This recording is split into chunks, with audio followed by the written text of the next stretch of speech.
Thank you. I would like to first thank the research staff here at the Cincinnati Public Library, Brian Powers especially for working with me on this, and Steve Headley, who over the years has provided invaluable assistance to me in the research.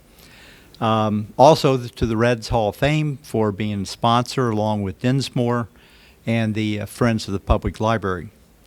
It's exciting for me to be here on the 150th anniversary year of the 1869 Red Stockings. And one of the things that I've always been intrigued with was the fact that the team, while it was, most people always think of it as the team, it was made up of individuals. And each individual had their own story. And I became especially enamored with Fred Waterman. Fred was not a native of Cincinnati. As a matter of fact, Charlie Gould was the only native Cincinnatian. And the fact that he remained in Cincinnati after his playing career was over was always of interest to me.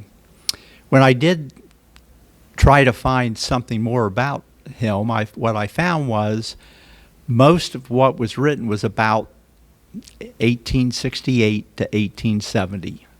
And what Fred Waterman did with the Reds as a player. And while it was certainly commendable, I wanted to know more about him as an individual. So I went off on a quest to try to find out more about him as a person, what his life was like, and how he interacted with the situation of being here in Cincinnati.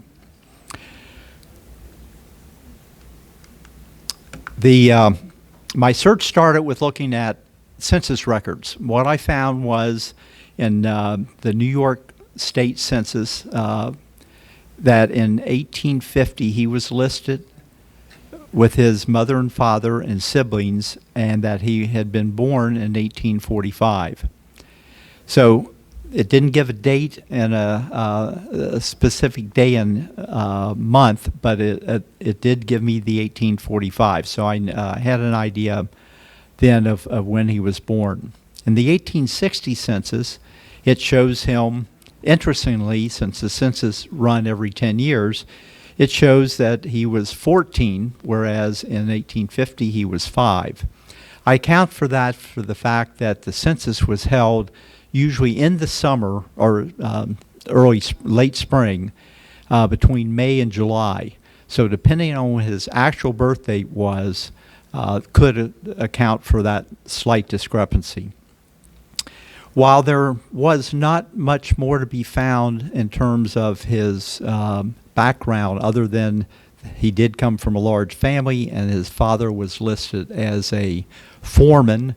I don't know what the industry was, but it would tell me that they were certainly not wealthy, but were probably what we would today consider middle class. Fred's baseball career we can trace first to 1864, where he was playing with an amateur club in New York called the New York Empires. Shortly thereafter, probably around 65, or maybe 66, we're not quite sure, he became a member of the New York Mutuals.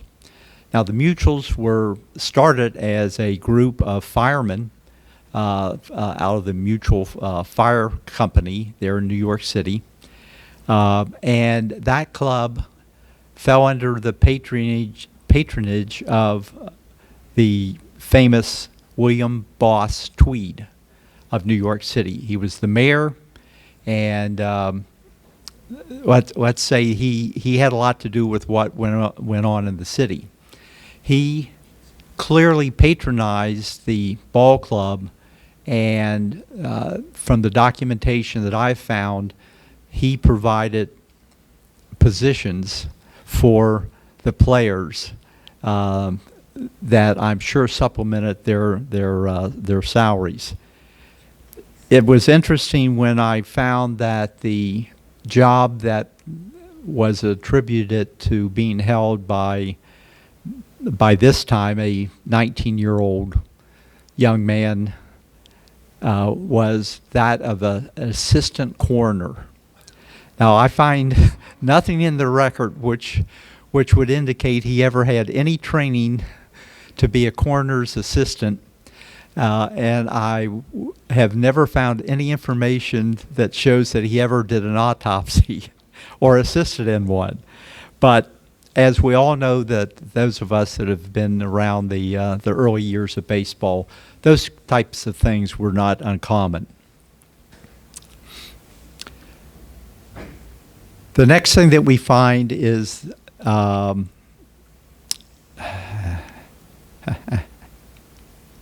excuse me just a minute here.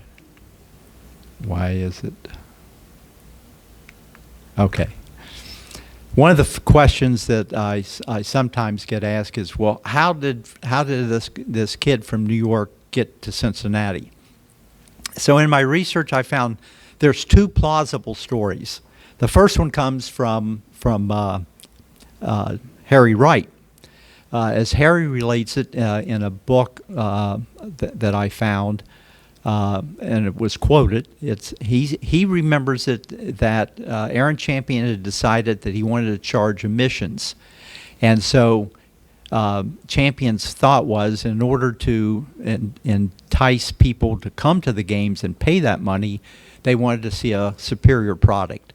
So he sent Harry to New York, East is the way Harry said it, to try to recruit players to come to Cincinnati. And while he was there on that trip, he was able to recruit not only Fred Waterman, but also Asa Brainerd, as well as Johnny Hatfield. Now, Hatfield and Brainerd were both known to be well-respected ball players. Waterman was still on the younger side, and but according to Harry, he looked like he had potential. The other story came from Aaron Champion. Some years later, he was recalling that he personally went east to recruit Waterman, and in his recollection, he names that Waterman at that time was playing with the Excelsiors. Now, I've double-checked that, and he never played with the Excelsiors, and so I can only conclude that his specific memory of which team he was playing on was a little faulty there. But in the end, it really doesn't make any difference. However it happened, if one or both or someone else, clearly recruiting players at that time period was the norm. It was against the rules, and despite what some people write, that how the Red Stockings wanted to be upright and do things the correct way, in 67, 68, 69, they were, well, up through December of 68, they were recruiting players. When Fred came here, he was given the new job as a insurance clerk. Again, I'm not sure what training he had, but that was his job. So in order to be competitive, the point to this was you had to go out and recruit players. So when Fred came, he had a good year in the time period of 68 to the point where in early of 69 he was a recipient of what was called the Clipper Medal. Now this medal was designed and awarded by the New York Clipper newspaper, and the intent was that it would recognize the best player at each position, regardless of which team they played on. And the selection was made, and it was kind of interesting because it fell into two main groups. Of the 9 positions, 8 of them were dominated by just 2 teams. 5 Philadelphia Athletics were selected. There were 3 from the Red Stockings. The interesting thing there was 2 of the 3 were the ones that were recruited from New York just the year prior. The third was even more of a surprise in that he was the only true amateur playing with the Reds in '68. William Johnson was a local attorney. He played right field, but he was good enough to be recognized. And of course, the 9th player was Harry's brother, George, who played it with the Morissettes, the Unions of Morisset, New York, which is like the Bronx. So at that time, as I mentioned, this is before and after the Red Stockings. So we're not going to be talking about the games and the records and batting averages here.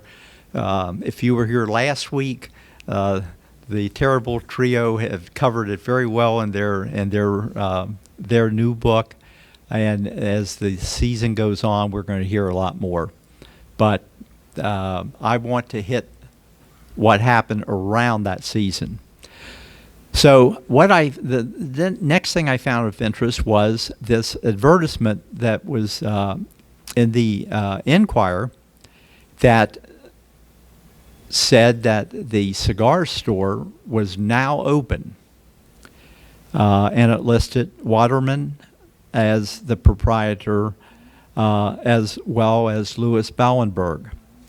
Now, in talking with Greg Rhodes and Arardi and all, who they've also seen this advertisement, we kind of thought that Ballenberg maybe was the money man, since by profession he was a flautist, and he later became a theater manager.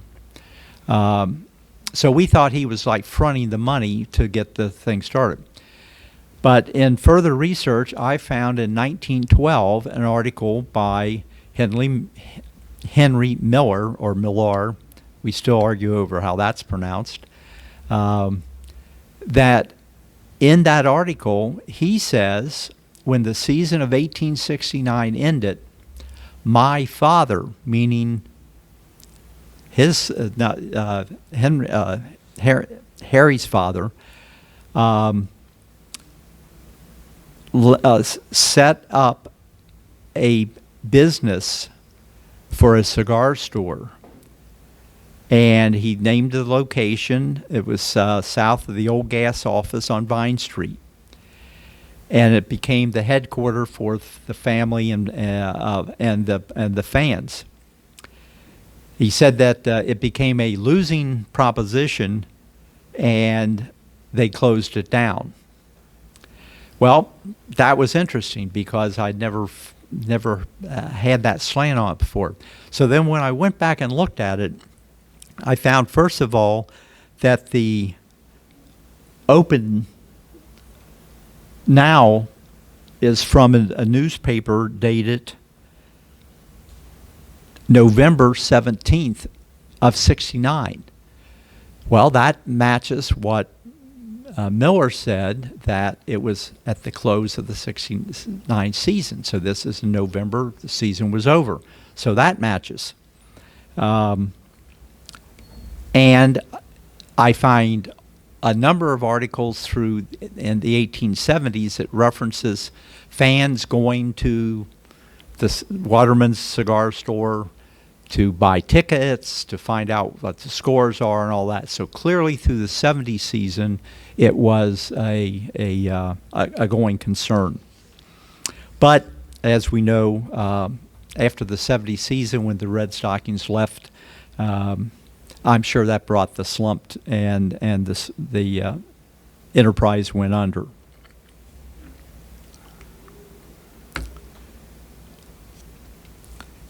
The next important thing that happened was I found in September of 70 that actually I think, Steve, you found this, didn't you? I think you did.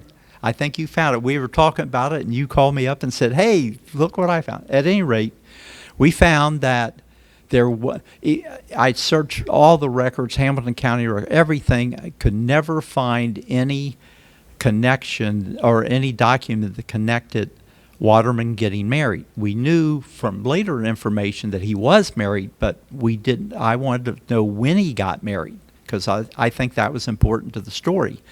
Well, so here we find on September 6th of 70, he got married. And he got married in the office of the Cincinnati Baseball Club.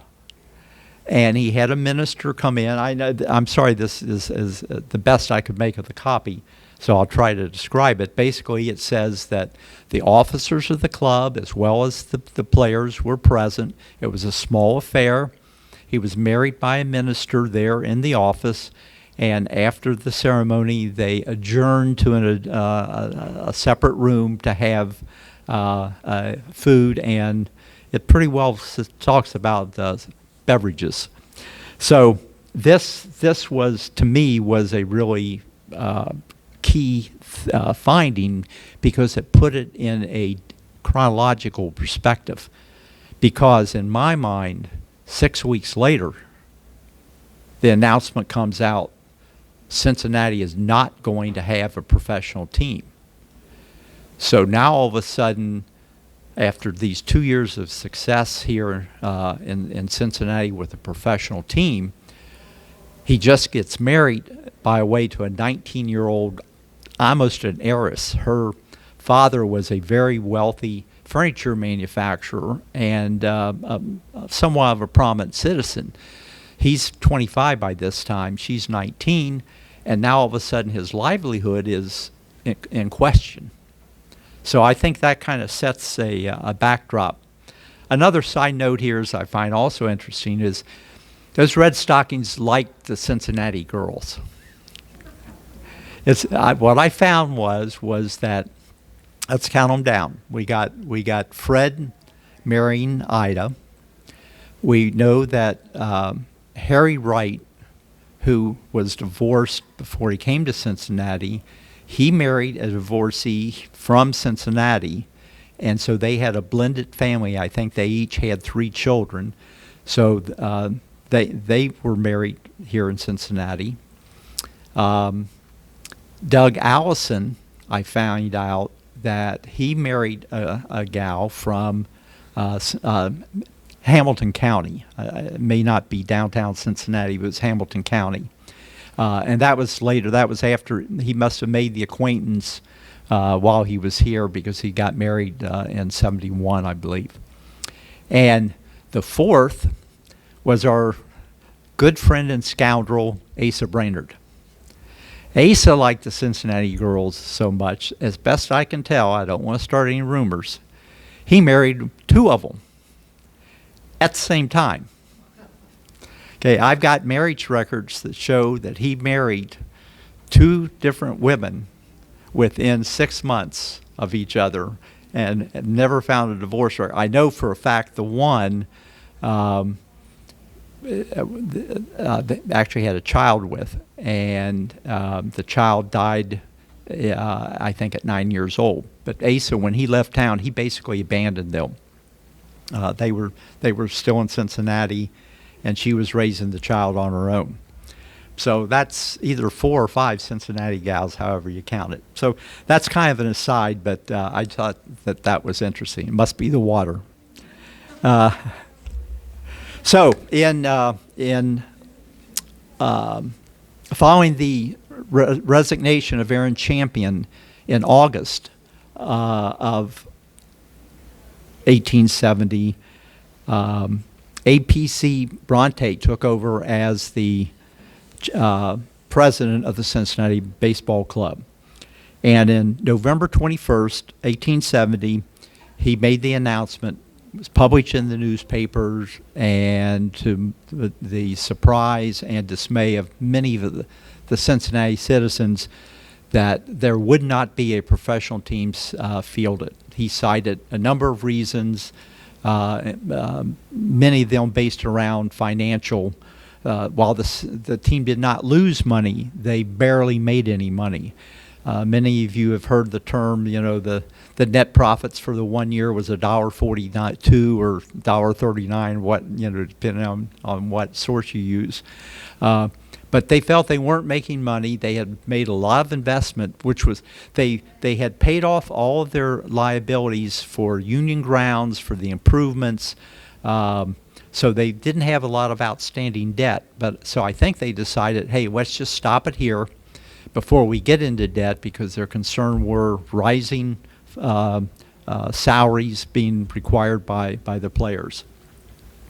So, and I think from what I've been able to tell, it looks like most of the players knew that this was coming, because they had already started putting feelers out to other clubs in the East. And as we know, in the end, the Wright brothers, along with Charlie Gould, our native Cincinnatian, and Cal McVeigh, went to Boston, where there was a brand new team formed called the Boston Red Stockings, strangely enough. And the other 5 members all went en masse to Washington and played for the Washington Olympics. So Leonard, Asa Brainerd, Allison, and Charlie Swayze joined Fred going back east. So 71 basically also saw the start of the National Professional Baseball Association. Prior to that, it was called the National American Baseball. Now they added the term professional in it. As we know, at the conference in '68, they allowed professionalism. So by now going into 71, professionalism was in full swing. This would only last for about 4 years until the spring of 1876, when what we now know as the National League, at that time it was called the National League of Professional Baseball Players, were formed. It was formed by William A. Hulbert, who was at that time the president of the Chicago White Sox. So he formed the National League. As we know, the Reds did have an entry into that. So we saw the demise of of whatever was left of the semi-professional, semi-amateur mix that was going on, because not all teams in between 71 and 75 were all professional. Many of them were still mixed, and the Constitution or the bylaws of the organization allowed that. But by 76, clearly we were on the road to formal professional baseball players. Well, how did Fred fare? Well, Fred in his first year did pretty well. He played most of the games. He had a batting average of over 300, and he continued to play third base. The following year in '72, not so much. His batting average actually fell, and he was now doing some catching as well as playing third base. I can find that in '73 he moved to across town to another Washington, D.C. team, the Nationals. He played very limited there as well. He did not play at all in '74. So I think you see this kind of progression. He's fallen off here. And most of the written information that I found, it said that he joined, or he ended his career with the White Stockings in '75. Well, in my research, I found 2 interesting things. First of all, I found that in August of 1875, he was right here in Cincinnati. He had formed a baseball club. Now, this was all news to me. he had formed a baseball club called the Blue Stockings. And he was playing other semi-professional local clubs. And I found an article from the August 20th Cincinnati Daily Times, which details a match that was held between the Red Stockings and the Blue Stockings. Now, this Red Stocking team would eventually morph into what became the 1876 entry into the National League. The thing that caught my eye that I thought was interesting was a quick passage, which I'll read you here. It says, Fred Waterman, the old third baseman of the Cincinnati Reds, who is now captain of the Blues, is getting too bulky to play base. That fat right arm of his made 2 wild throws yesterday from third to first, going clearly over the head of the first baseman's head. So I thought that was, for a local sports writer or whoever was on the beat to write that about an ex-Red Stocking, I thought was pretty well putting the facts out there. But that confused me because all the other information said that he ended his career with the White Stockings. So I kept looking, I was going through newspapers from Chicago trying to find, and finally I found, from all places, from the Boston Daily Advertiser, I found a very small article. This is in September of 24th. But about 1 month later, it reads, Fred Waterman, the once famous third baseman of Cincinnati's Red Stockings, has been engaged to play second base for the Chicagos for the remainder of the present year. Waterman was formerly a good baseman, a fine striker, and a swift base runner. And it will be interesting to know how far he has returned his skills. Well, I then found his record. He played 6 matches at the very end of the season. He batted 20 times. He struck out.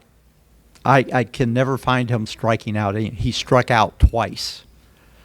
Now, granted, the pitching had really improved over those years. So when you go back and say that in all the history or the whole season of '69, I think there were only 8 strikeouts recorded by Red Stockings for the whole year. But the quality of the pitching had gone up dramatically. So at any rate, there's no question his baseball skills were either had eroded or were quickly heading south. So with that information, I then decided, well, another good source, now that he's out of baseball, and I know that he came back to Cincinnati, is the Wiliams Cincinnati directories. So I spent some time going through year by year of looking at the Wiliams directories. And this I put together kind of as a running, does this thing have a pointer? No. Okay. What I think I can probably talk it through. If you look at this and you think about what's going on with a person, if you look at from 1874 down through about 1881, things looked really stable. His type of work, his home address, they all, his home's the same. He's moved around maybe to some different but the fact that he's a freight clerk working with railroads, that all kind of seems to hang together. In 1880, we noticed he became a policeman. Well, that's probably a step up from being a clerk, I would think, so that's positive. But then in 1873, we see he's listed as a barkeep. And he's at 5th and John. And then as you follow that on down, you see the occupations change, the home address changes, and as you go on down through it, what you see is that from about 1890 on, he's changing his home and his occupation almost every year. And so that led me to believe something critical must have happened in there, where he had this very stable environment. I know for a fact the father-in-law provided the house on Laurel Street.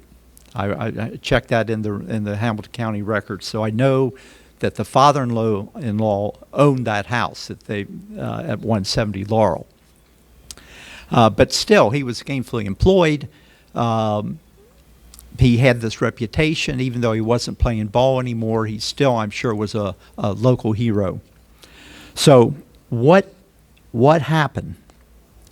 What happened to cause him to end up in the situation he did at the time of his death?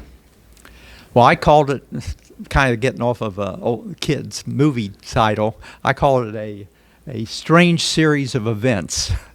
The first thing I found that happened was that in 1878, that he shot himself.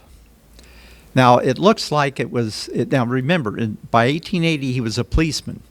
Now, I'm not sure why Fred Waterman would even carry a gun. I can't imagine that it was that common for people, ex-ball players, to walk around, carrying a gun. But maybe that's just my perception. Maybe I'm dead wrong on it. Whatever happened was, clearly, it appears to have been accidental, and it was not serious. He shot himself in the shoulder. But that kind of struck me that was a very interesting situation. So then I thought, okay, he's shot by a gun in 78. He's a policeman in 80. I'm going to follow up, see what happened maybe something happened when he was a policeman. So I got a hold of the Cincinnati Police Museum and put my request in to ask them to pull their files on, gave him the information. And what I got back was a letter that basically says, I'm sorry, we can't help you because we don't have information that goes back to that time period. But then, like with all treasure hunts, which is what I call these, I got another new piece of information, kind of unrelated to baseball, but I thought it was so cool. I never had heard this before. That in 1886,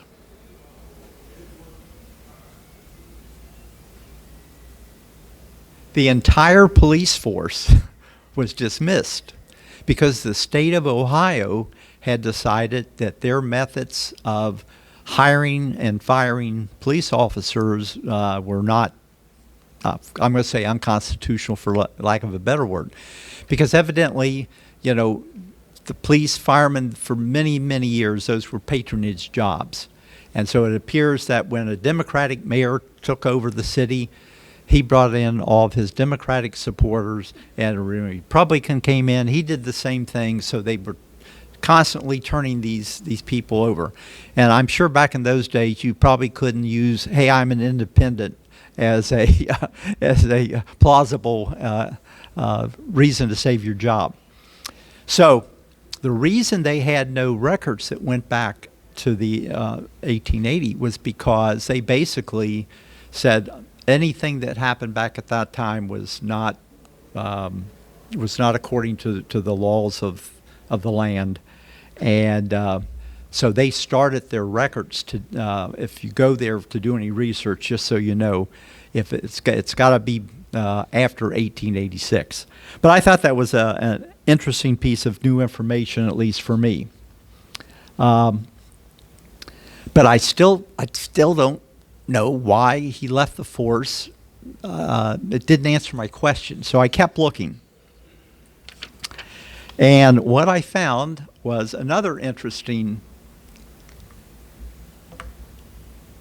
strange event was that in 1882, remember, he's still a policeman here, he's called as a witness for a court case where a woman who runs a boarding house is being accused of running a house of prostitution.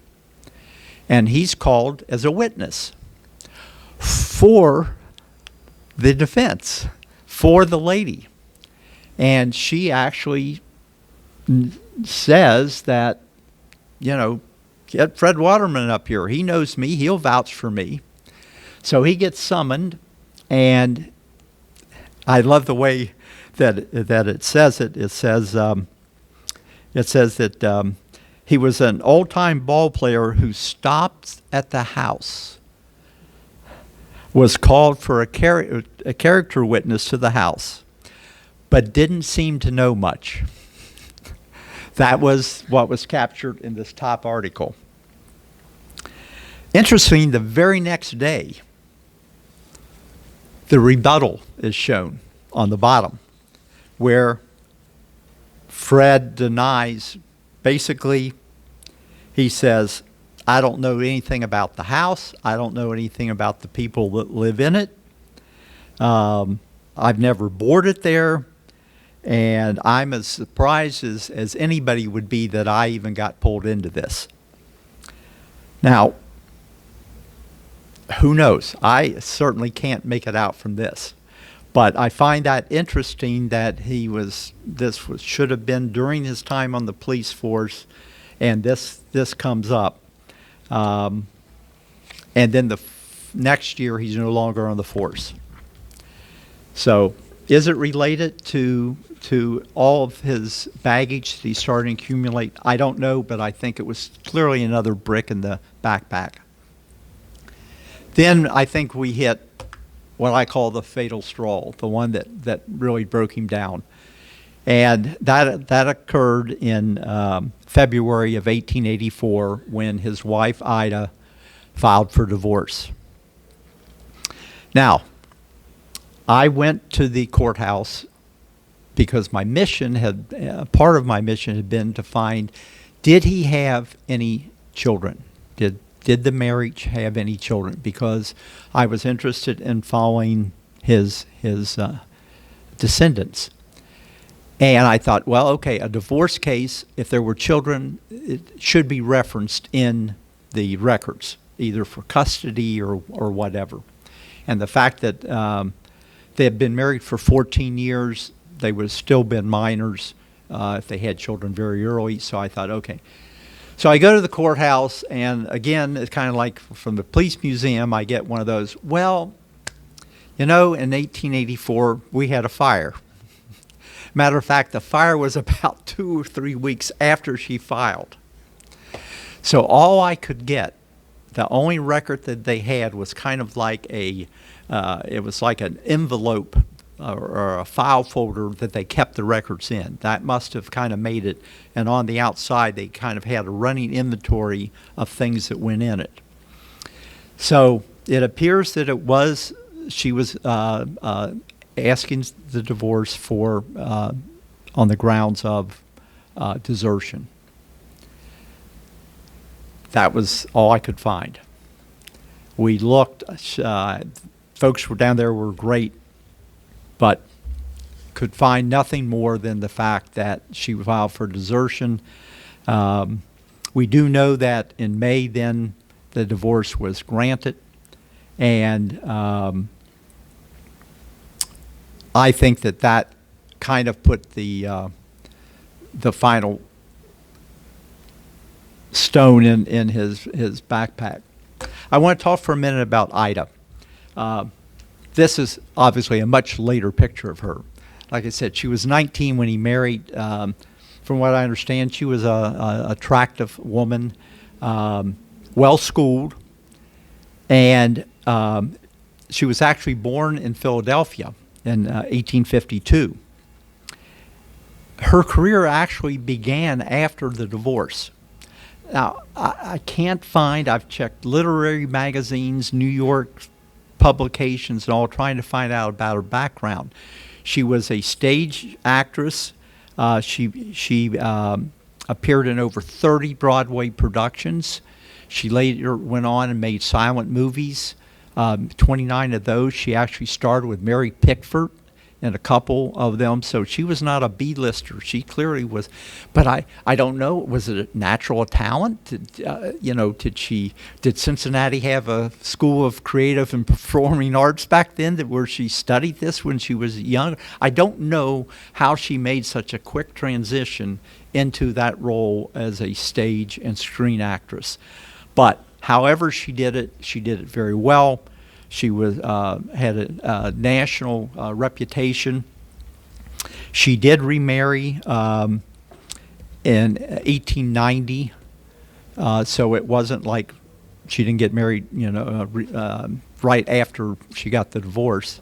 He was also an actor, and she lived a great long life. She died at 89 in 1941. She is buried in Spring Grove Cemetery in the Shaw family plot. So it's interesting that in 1892, I found another little article. And if Fred was reading the newspapers in 1892, I'm sure he would have been surprised to know that he was he was identified as she was identified as the widow of Fred Waterman. I mean, he's still alive.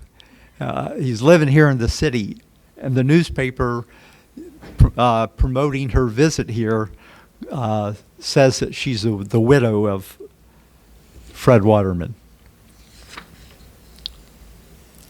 Two other interesting things that I found that kind of attribute to the downward slide of Fred.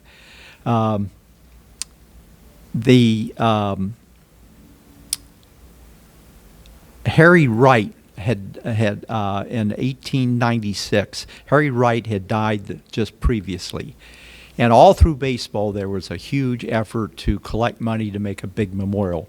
There was actually a game held right here in Cincinnati for the benefit of this memorial fund. And the Reds of 1896 played the Reds of 1882, and they collected $365 to donate to this.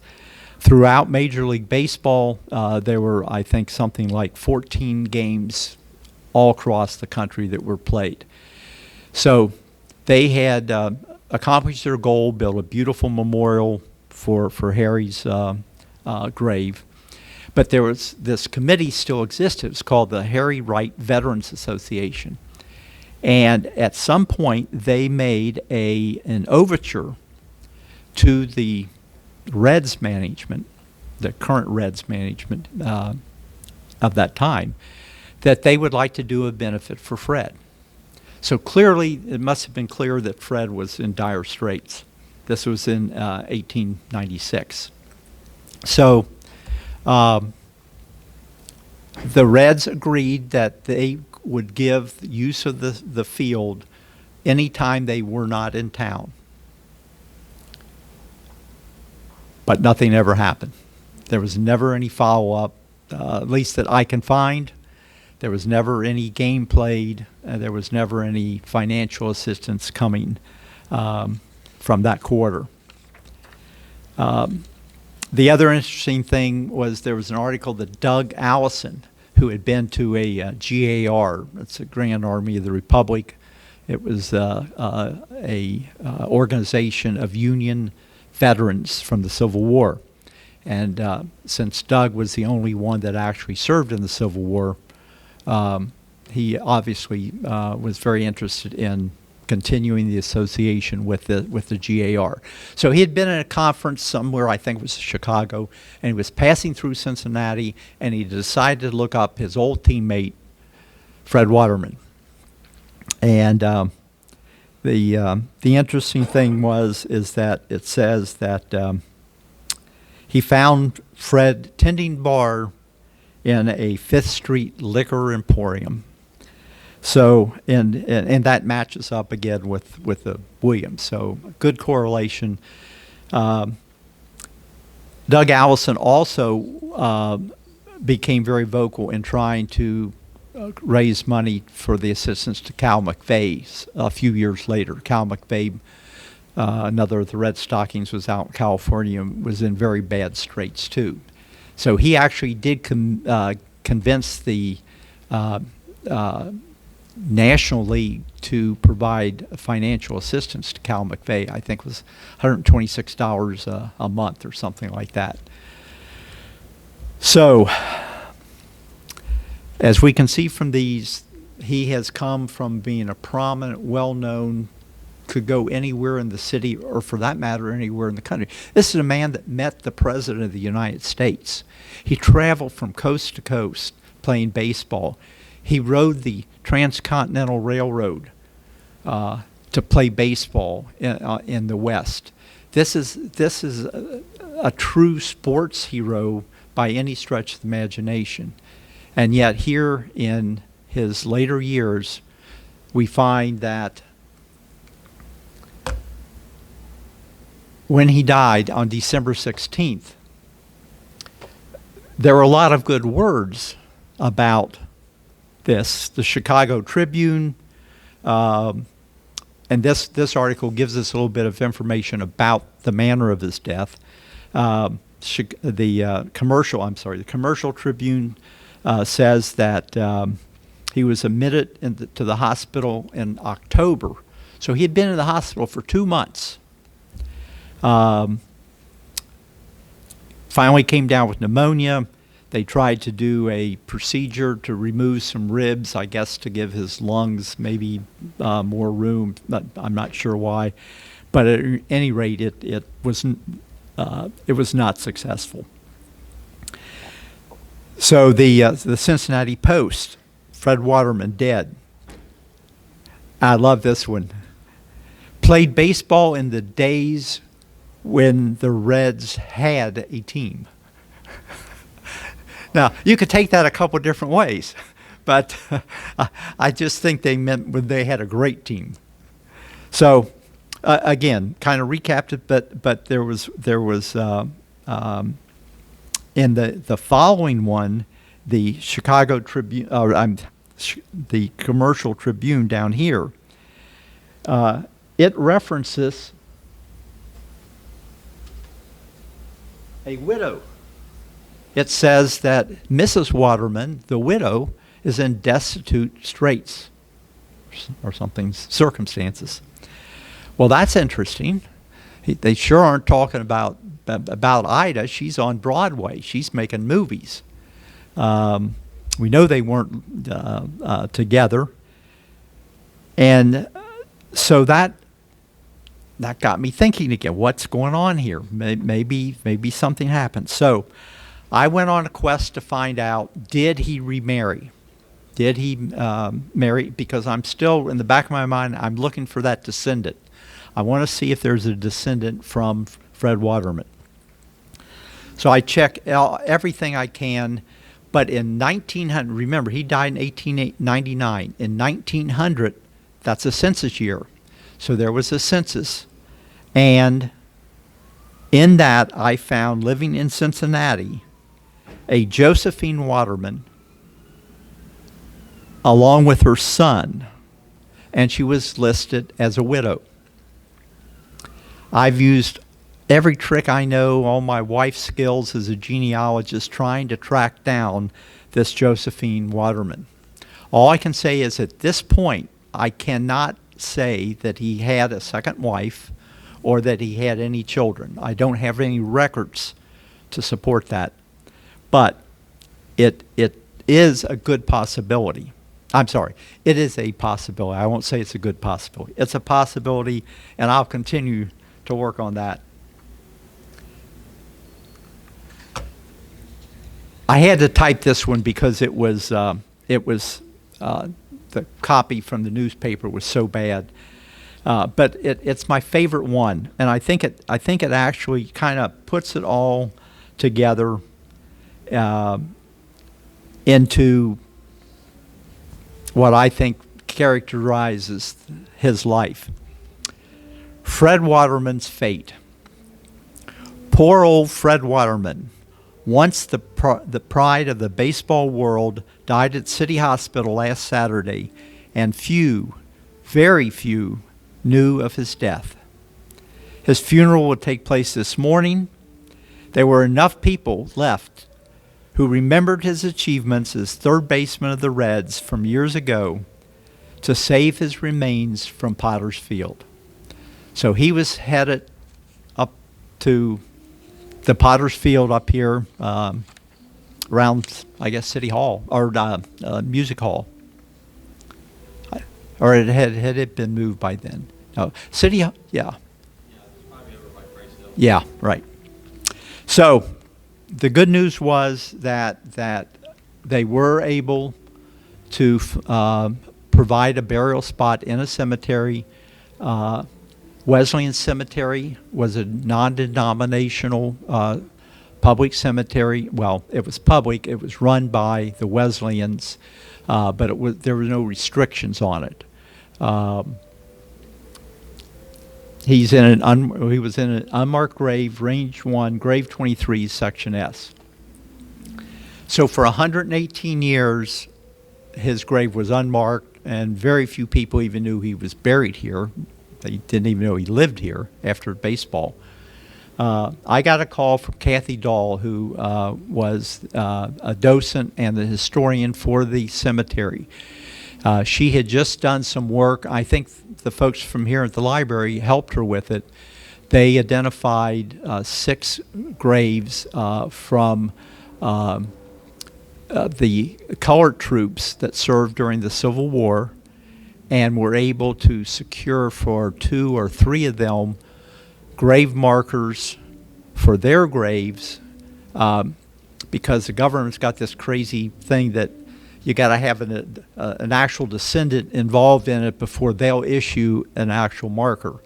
But the monument maker, the direct descendant, the monument maker who got it on board with this, he donated the markers for the other graves. So all, I believe it was 6 soldiers were marked. So Kathy got a hold of some of us, myself or Rardy. No, I think it was just Greg, and said, "Hey, do you know Fred Waterman? You know, he's buried here. It's got no mark." So we said, "We gotta fix that."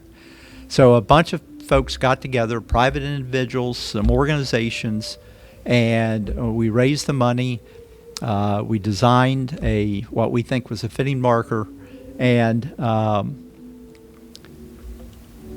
in July of 17, that marker was installed on his gravesite. It was, we think it kind of captures the high points of his baseball career. I belong to the Cincinnati Vintage Baseball Club, and one of our teams is the 1869 Red Stockings. So we were part of the ceremony. I guess we should.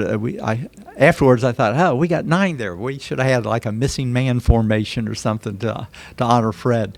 But we did all in our best attempt to forge the signature of the various players. We did sign a baseball using the names of the original Red Stockings and left it on his gravestone. So even though he went unrecognized for all those years, I think that we have appropriately made up for that, and we all talk about him and spread the word so that when people are doing research on the Red Stockings, they maybe have a little bit better understanding of who Fred was. The last slide I'm going to show you is more recent, but I got to share it with you because I think it was pretty cool. On May the 4th, this past May the 4th, that was the 150th anniversary of the first regularly scheduled game for the Cincinnati Red Stockings, therefore making it the first professional baseball game. Our home field is out at Sharon Woods Village, and so we had a ceremony out there, and in that ceremony, we were able to have 22 descendants from George Wright, Charlie Gould, and Aaron B. Champion come and join us. Most of them, of 21 of them, were direct descendants. And the representative of Aaron Champion was a first cousin, a few times removed. So that was really exciting for us to get them out there, and I just thought that made kind of a neat picture. That brings me to the end. I'll be happy to take any questions if anybody has anything.